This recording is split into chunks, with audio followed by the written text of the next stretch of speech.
So in this video we're going to show you how to make this storage box with basic tools and DIY skills. So we made this to match our kitchen, but you can make this to match any piece of furniture in your house. And in this box we've got a log store, a shoe store and a seat on the top. First we cut the base, then we checked it to make sure it was square. We used a large set square and then measured from corner to corner. If the measurements are the same, you've got a square base. Right, so we've been and cut the base, and to be honest, now I've tried in position, it's a bit small. So I'm going to make it about 3 inches longer and about 30mm wider. It's always worth trying before you get too far into the project. What I don't want to do though is to cover up this socket. Okay, so this is the base, and I've nailed it and then countersunk the holes a little bit, just so we can then fill and have a nice smooth bottom. We've also built the bottom of the base and supported it with this sort of 63 by 38mm CLS timber. It's really cheap and it'll make the box really sturdy. And then we're now going to start fitting the sides. If you're going to paint the boxes in the basic one, you're probably just going to want to nail it and then fill it. But because we're going to clad this, I'm going to screw it because it'll all be hidden away. We also glued the base supports before nailing the base together.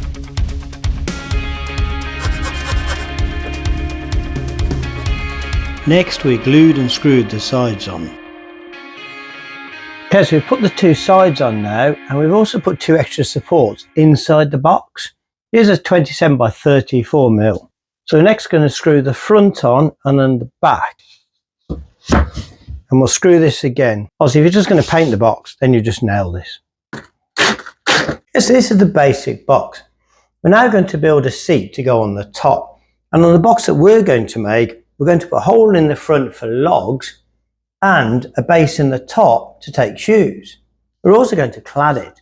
Now we're going to use this because this matches in with our kitchen.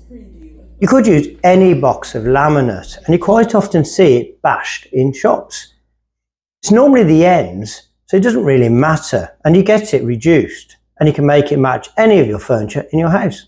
So we've cut the hole now for the logs. It doesn't have to be perfect because we are going to line this. We're going to bring the wood out by about 20mm so the cladding butts up against it. We've also cut the shelf out, which is going to go inside for the shoes, which is this. Hopefully this is going to fit. We don't damage it.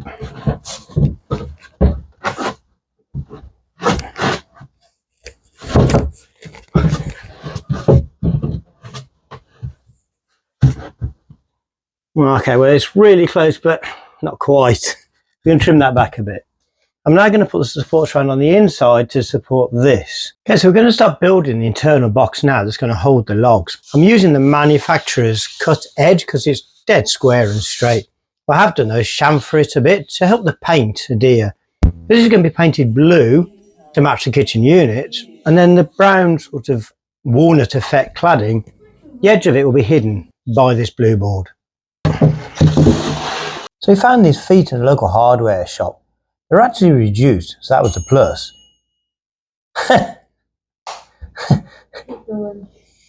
that was the dinner. But apart from that, we was going to fit smaller feet, but we really like the shape of these, so we decided to go with these. We glued a new base in for the log box, as again this will be on show, so there's no nail holes to be filled. We now form the inside of the log box. I tried to cut these as accurately as possible because these will be on show. You could use decorator's cork to hide a misshaped cut. Again we glued the sides in. We didn't use any nails, so we got a nice clean finish.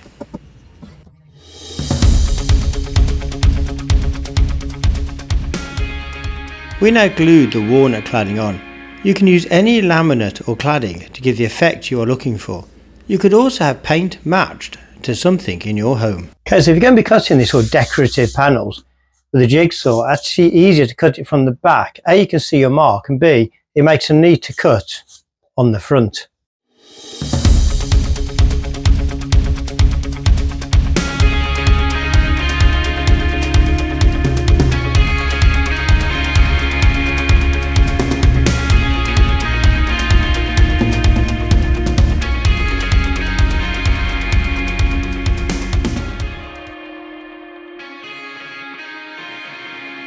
They fitted 2 piano hinges on the back, I've also put an extra piece of wood on here as MDF isn't particularly good to screw into.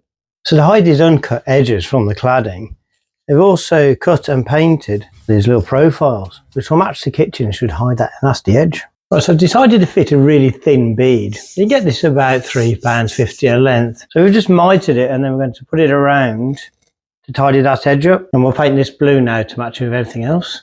So we've made the top and it does hinge, but it's not really worked how we want it to. When we put the cushion on and the fabric, it's not really working. I think it's because the transition between the hard and the soft is too great. So we're going to redo this and make it so there's a bit of a hard edge into the soft cushion. We've also put a couple of lights in the back just to light the logs up. We're quite lucky because we've got 12-volt transformers for the kitchen and they're now powering this. So when we turn the main lights on and off, these come on and off as well. Okay, so all we've actually done is to turn the top over and it already looks much better. We tried a couple of different types of fabric. This plain blue seems to work the best. The only problem is I used a rough timber because originally this was going to be covered. So I'm going to have to really sand it back and put a small bevel onto that. We made the cushion from a curtain, which we found reduced. We also used a piece of 12mm MDF and a piece of 30mm foam. I didn't actually do this myself. The fabric was very carefully folded over and then stapled into place. As with everything, this has grown arms and legs. In fact, we've now decided to put a floating cushion on the wall just here. We've got some spare material and some MDF, so build it exactly the same way as this cushion. Right, so the last part of the job is to fix the floating shelf across the back. Now I'm going to use these hidden fixings. They're a little bit fiddly to get right, but they do work really well. And I put a link in the video description so you can see what they are. The other thing I'm using, which is a bit of a cheat, is a laser level. I always resisted buying one for years, but since I bought it, it's the best thing I've ever bought. You could though just mark from the center point with a spirit level straight up the wall and achieve the same thing really. We'll mount these fixings on the wall, hopefully that'll drop on, and hopefully that's it finished.